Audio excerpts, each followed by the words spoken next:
We've framed the coop, added siding and a sleek metal roof, and topped it off with a one-of-a-kind custom cupola crowned by a vibrant rooster weather vane. Now the fun continues. In today's episode, we're diving into the build of our custom awning window and giving you a full tour of the interior layout of our Silkie Saloon. Get ready for more creative touches and clever design ideas you won't want to miss.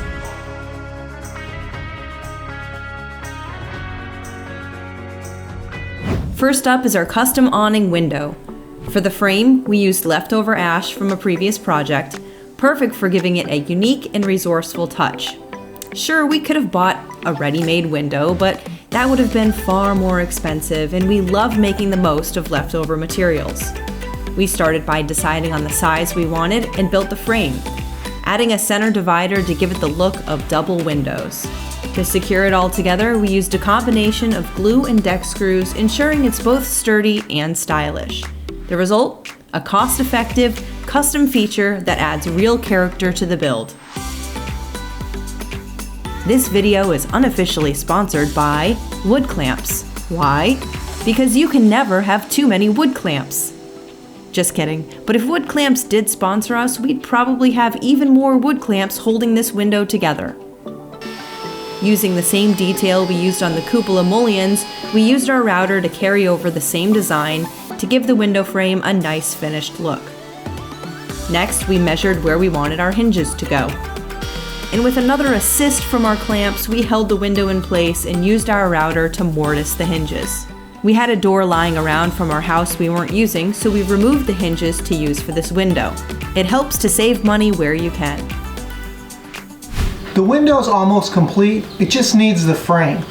Now, in order to make sure this window opens easily, I've cut some 1/8 inch spacers that I'm going to gap the window with. Because this doesn't need to be airtight and there's not going to be any insulation on the window, this would be sufficient and allow for expansion and contraction of the wood over the season. Once the spacers were properly positioned, we glued up the frame and reinforced it with screws to ensure everything was solid and secure. And that is how you build a custom awning window. Let's take it outside and install it in the coop. Once we put the window frame in place, we screwed the frame to the coop and secured the 2 pieces of Lexan in the frame using a small piece of wood screwed into the frame itself. We made sure not to screw into the Lexan.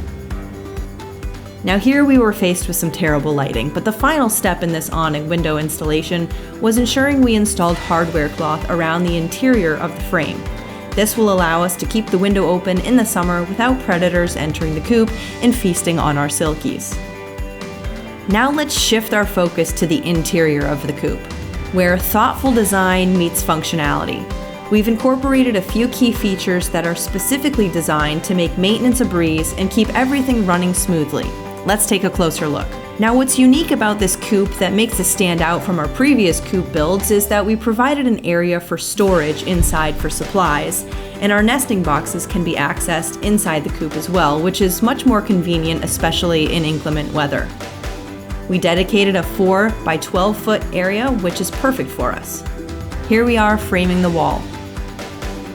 We're framing out an interior door, and what's cool about this is that we found it on the side of the road for free. It's a storm door, and we decided to remove the glass window panes and use zip ties to secure chicken wire instead to allow for ventilation. Here we're securing the wall and making it extra sturdy for the door. This project didn't go without a few minor injuries. We'll spare you the worst ones, but here's one where we can maybe all relate to. Ow! Now that we've secured the door, we finished up the rest of the framing. After the door was in place, we moved on to building our nesting boxes, 12 to be exact. To say this was a challenging build, yeah, it was. I mean, I built a cupola and I built windows.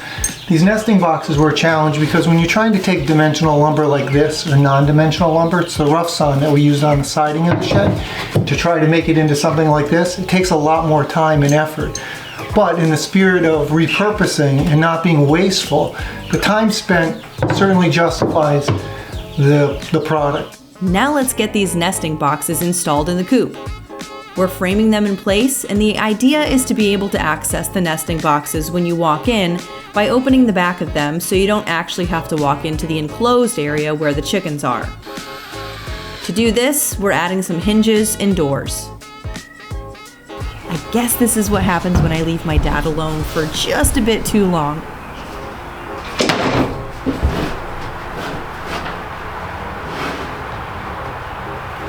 Here's Johnny.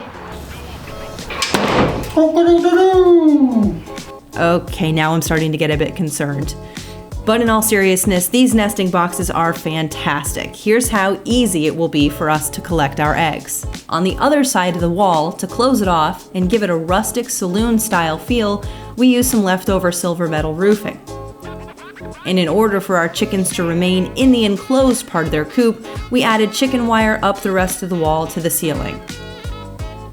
We also removed the glass panes from the interior door and zip-tied some chicken wire. And I know this looks cool, right? This looks better than glass. This looks rustic. This looks like a chicken coop. How's it look? Beautiful.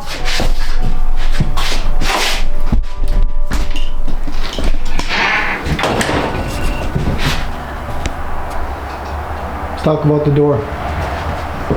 Well, we've got chicken wire here. I present to you the feeder. Whoa! Now it's time for the final upgrade inside our coop before we can welcome the Silkies to their new home. If you missed our brooder box build, be sure to check it out here. If you've already seen it, you might recognize this durable tile flooring. Believe it or not, we still had some tiles left over from a garage floor project we tackled years ago. With a bit of adhesive, we're securing these tiles to the coop floor. Not only will this give the floor added protection, but it also makes cleaning a breeze. Sweeping out the coop and doing a deep clean will be quick and easy, perfect for keeping things fresh and tidy for our feathery friends. And there you have it. From our custom awning window to the nesting boxes, interior door, and durable tile flooring, we've created an easy to maintain coop packed with functionality and storage.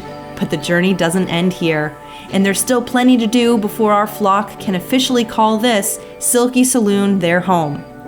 This spring, we'll be diving into some exciting exterior details, and in 2025, we'll take you through the full build of our attached run. You don't want to miss what's coming next. Be sure to hit that like button, subscribe to our channel, and stay tuned for all the updates.